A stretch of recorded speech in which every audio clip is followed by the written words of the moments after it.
The name Azazel often evokes images of a standard-issue demon in modern pop culture, but his origins are far more enigmatic and ancient.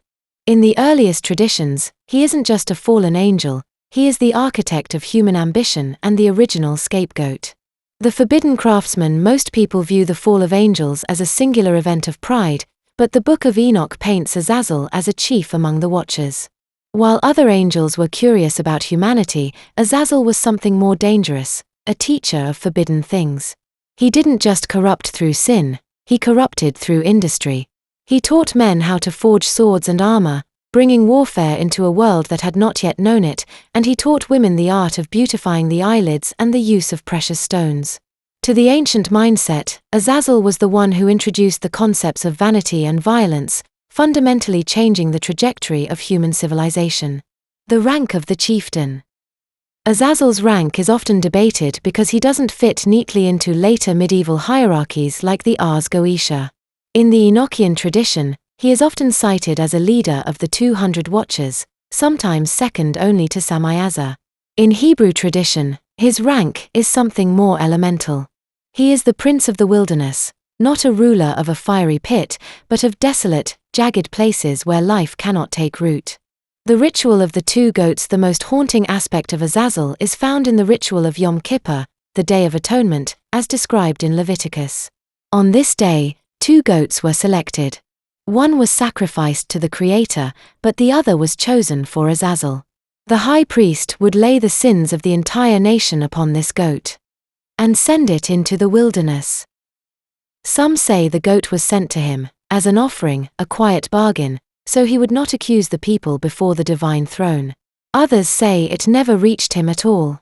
That Azazel was not a being, but a place, a rough mountain, a jagged precipice in the desert.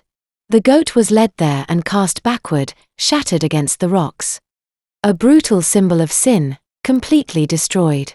The story of the Silent Watcher. Imagine a figure sitting on a sun-bleached ridge of the Judean desert. He is not red-skinned or horned, but wears the fading brilliance of a star that fell too fast. He watches the smoke of distant cities. He sees the glimmer of the blades he taught them to forge, and the shimmer of the dyes he taught them to mix. He is the patron of the outcast. Every year, he waits for the messenger, for the goat, carrying the weight of 1,000,000 human mistakes. But he does not devour it. He simply watches it wander into the dust.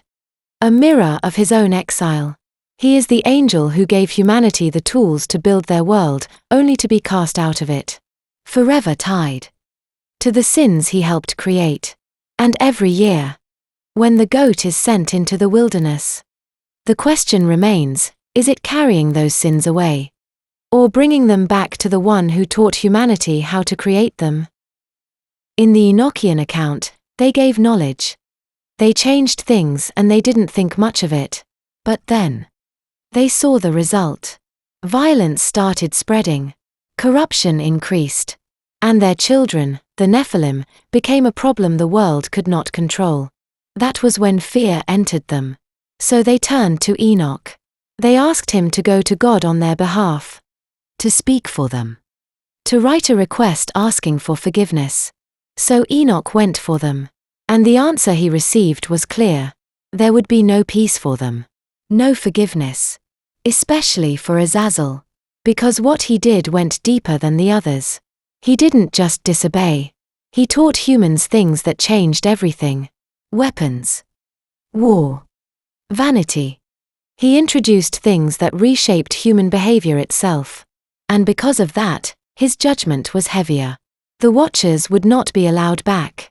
Unlike humans, they knew exactly what they were doing. There was no confusion. No weakness. No excuse. Just a choice. And they made it.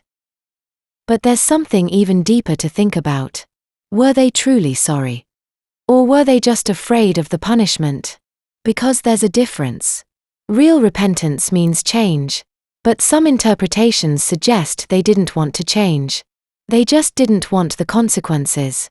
And if that's true, then the outcome makes sense. Because beings like them don't change over time the way humans do. Their decisions are fixed. Permanent. So even though Azazel asked for forgiveness, he never became someone who truly wanted to be different. And that's why he remains what he is. The prince of the wilderness. Not restored. Not forgiven. Just separated.